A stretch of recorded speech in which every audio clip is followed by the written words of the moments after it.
When I go to a physician, kind of the first thing that happens is a nurse will take me to a room and get various data from me, like what I'm allergic to, he or she may even weigh me, and gather up some information about allergies, prescription drugs, things like that. What do you look for in this basic information? What kind of what's the most important things? Well, first of all, we try to for get someone in orthopedics. Well, first of all, we try to gather that information before you come in. We have an online portal that you can use.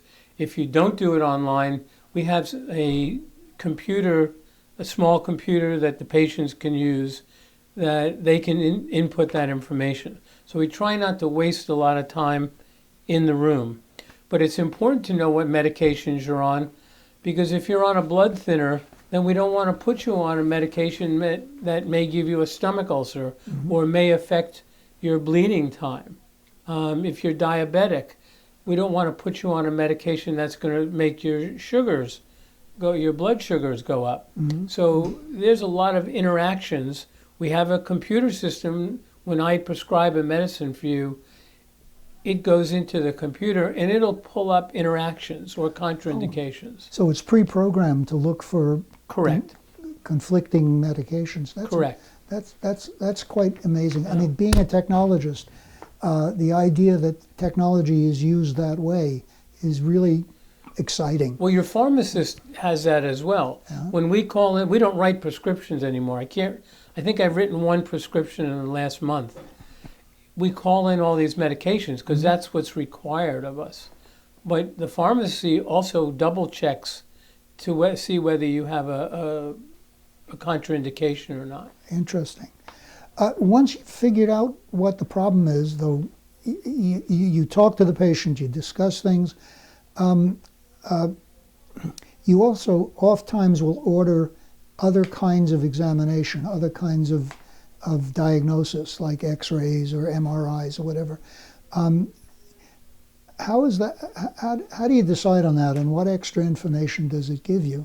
Well, it depends on the part of the body you're looking at and what the condition is.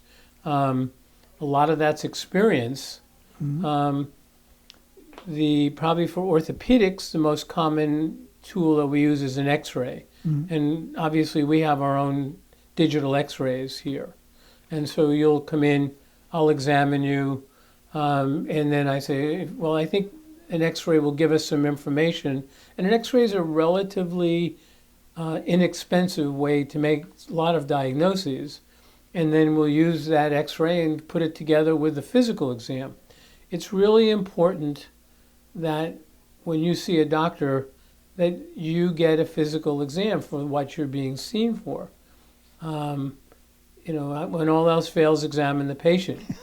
Because the history and the physical exam very often will give you the diagnosis. An X-ray may confirm the diagnosis or rule out that you have something else going on that may be out of the ordinary.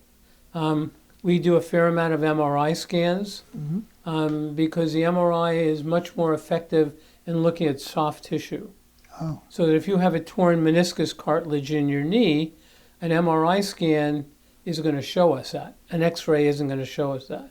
If you have a torn ligament or rotator cuff tear in your shoulder, that's primarily what the MRI is very effective for. Okay, excellent.